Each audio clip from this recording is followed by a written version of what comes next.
Have you thought about what we discussed? I think you're right. We should start with a clean slate.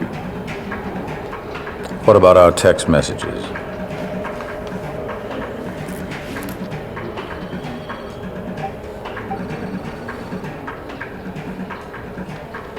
And the contact.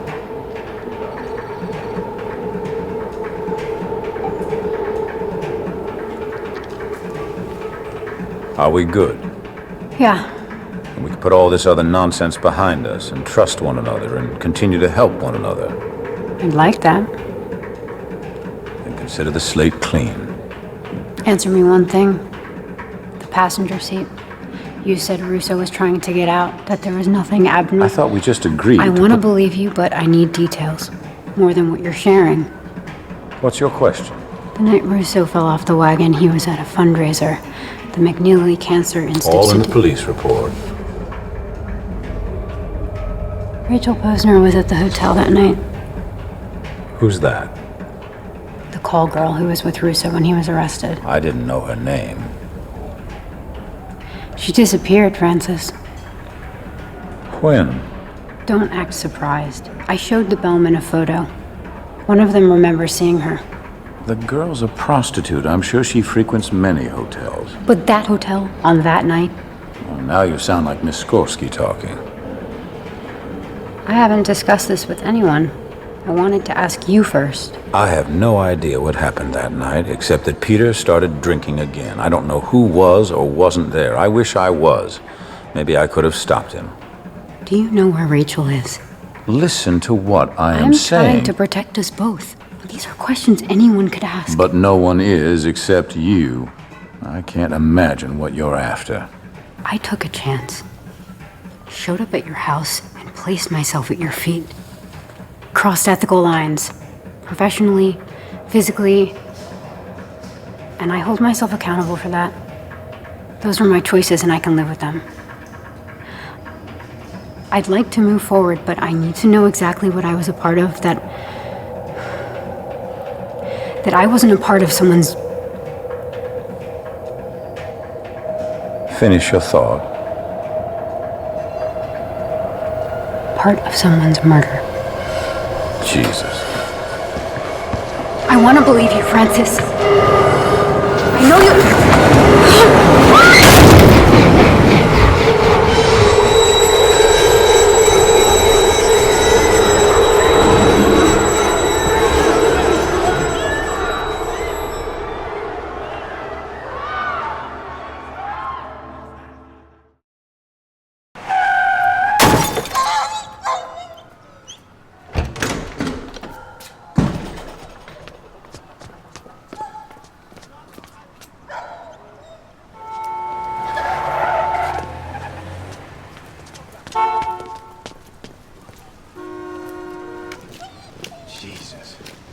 Did you get a good look? Blue Toyota Camry, it's all I saw.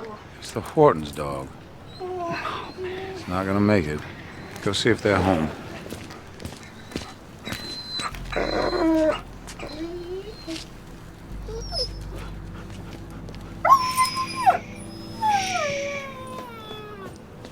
It's okay.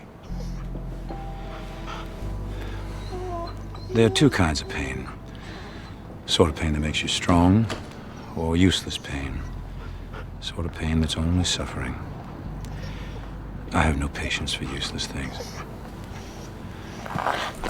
Moments like this require someone who will act. Who will do the unpleasant thing, the necessary thing.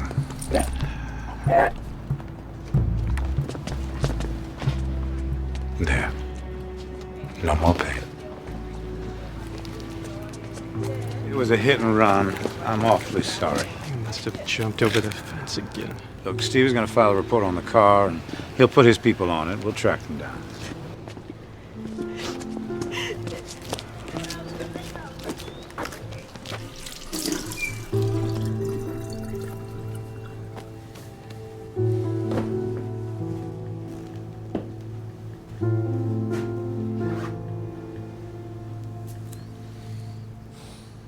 Stunning. Shall we?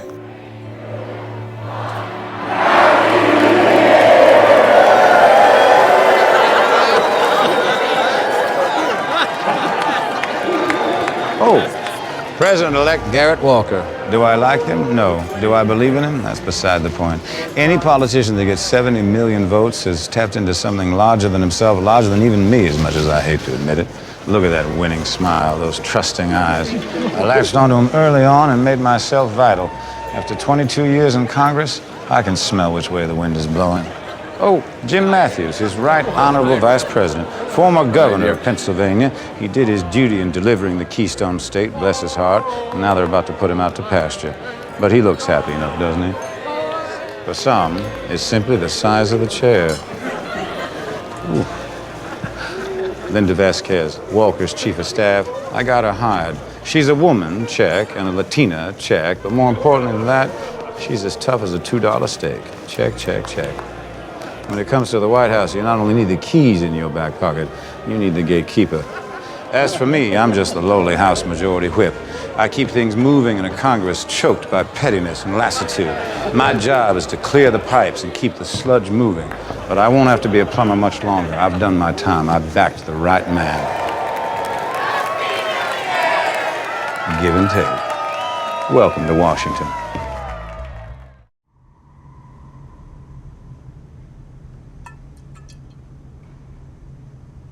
I know you're in a lot of pain, Peter. But I don't want you to feel any pain tonight. Here, you can start fresh tomorrow. Go ahead, I won't judge you. Hell, I'll even join you.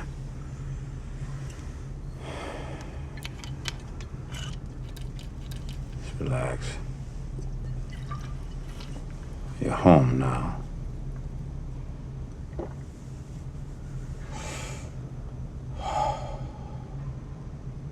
Whatever it is you have to face tomorrow, you don't have to face it now. Right now, it's just you and me.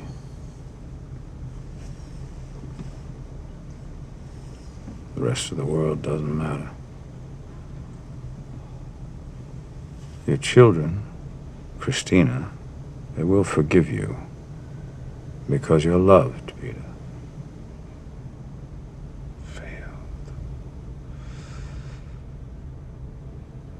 I failed myself. I failed my family. I failed the campaign. No, you haven't, Peter. May I?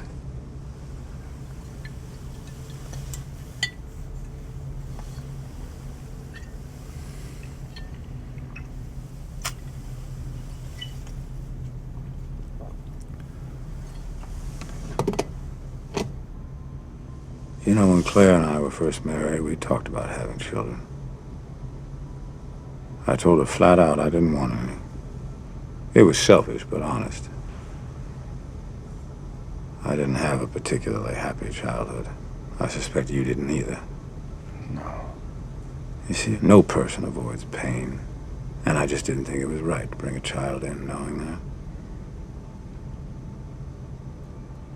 But now, when I think back, I realized I was cowardly. I see you, and I think, well, there's a brave man far braver than me.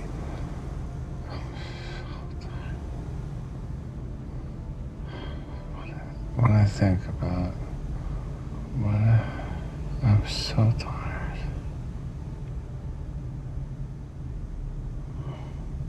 You just close your eyes. Let it all go.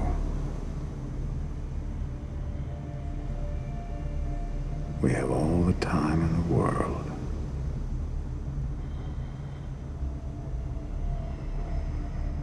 Peter.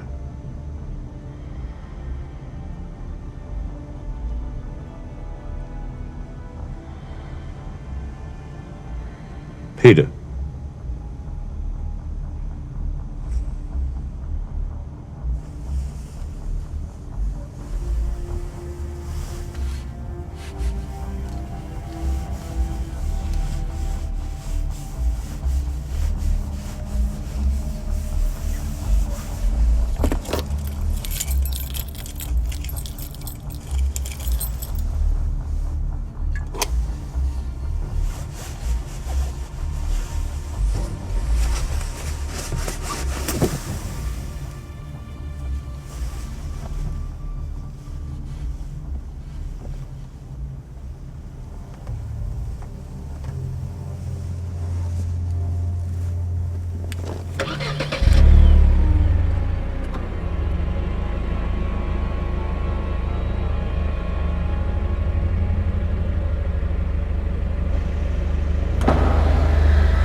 Why?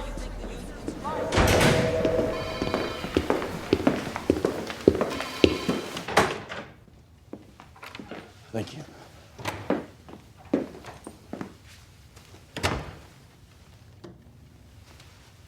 Frank?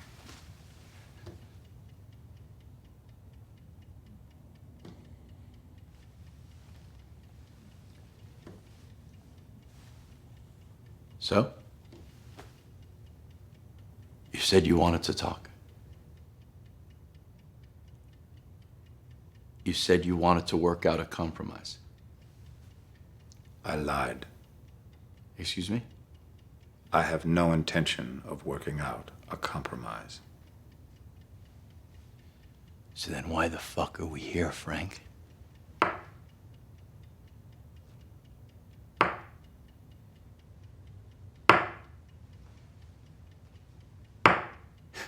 What the hell's the matter with you? You think this is some kind of a game? No. These are real people with families to feed.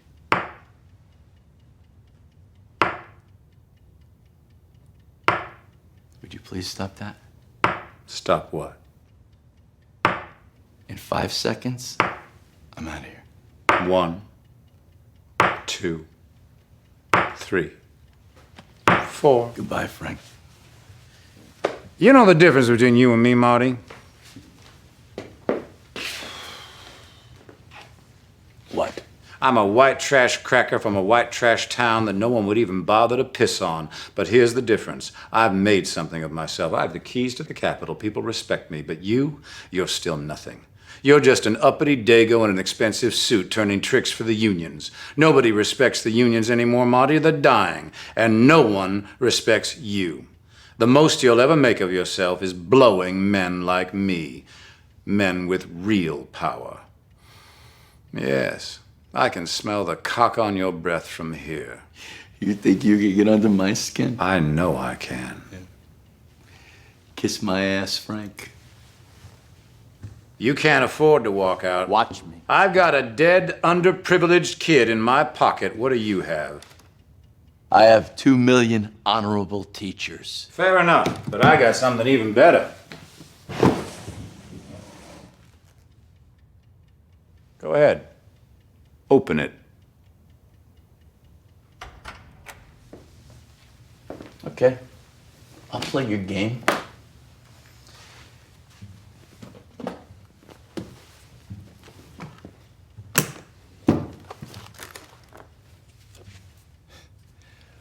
You're an idiot. Stamper through it.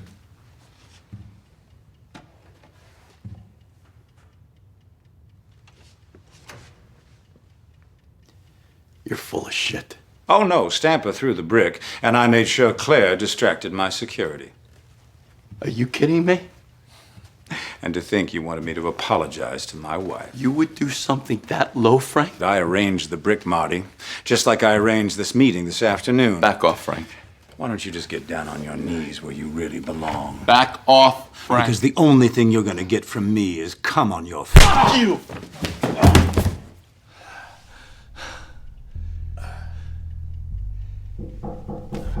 Everything okay in there, sir?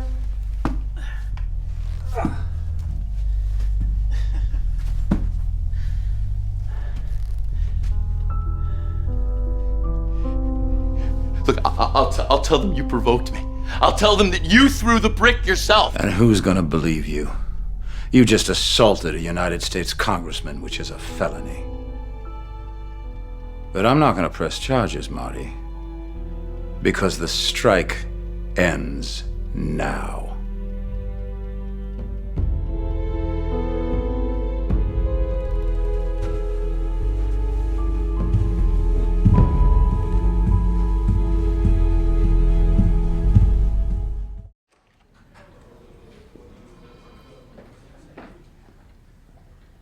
Mr. President,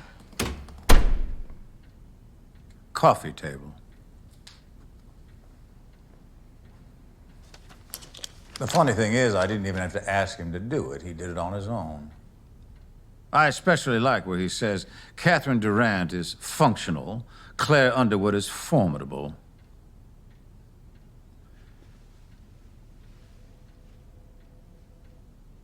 So you see, you don't even have time on your side. It's on ours. By tomorrow morning, there'll be a dozen articles just like that. So you have a choice. You can redeem yourself as Secretary of State over the next 4 years, or go down in history as a fluke who bungled the Middle East and couldn't even close the deal in Brandenburg. You have your version, I have mine. I'm sure mine will get just as much traction as this. But my version wins because it's the better story. And it's also exactly how things went down. You see, you don't even have the truth going for you. I'm not scared of you. My endorsement of Dunbar, that makes for an even better story. But you want to know what the best story is? Claire's mother just died. I'm sorry to hear that. Oh, I don't think you really are. But that doesn't matter because the rest of the world will. And by the time she gives her speech tomorrow night, there won't be a dry eye in Atlanta or across the rest of the country. So, you get to keep your job, Kathy, in return for your delegates. That offer is still on the table. I have been loyal. I got you that table. Do you want to keep it? Or do you want to give it to Conway?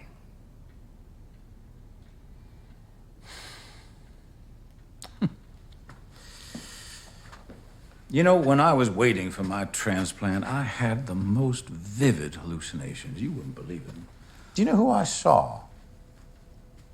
Peter Russo and Zoe Barnes, right here in this room. Zoe was trying to seduce me right here on this couch, and Peter, he shoved my face up against this glass. Cigarettes, and razor blades, and sex. It was terrifying. All I wanted to do was get out of this room that I worked so hard to get in.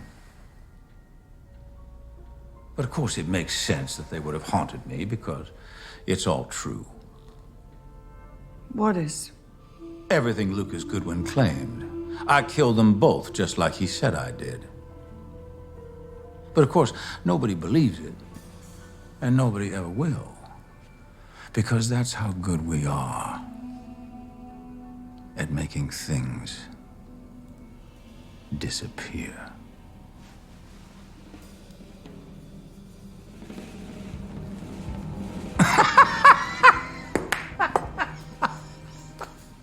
No, we didn't kill anybody. But we would have if it was necessary. So you're right. The time for negotiations is over. You will hand over your delegates, and you will serve on in my cabinet. And we will forget that any of this ever happened. Because if you don't, I swear to God, I will never, ever forget. Do you understand now?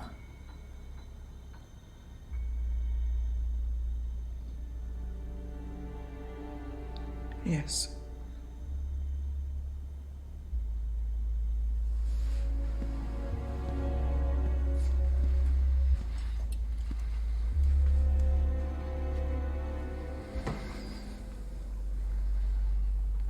Good. Now let's go decide what we're going to do about these terrorists.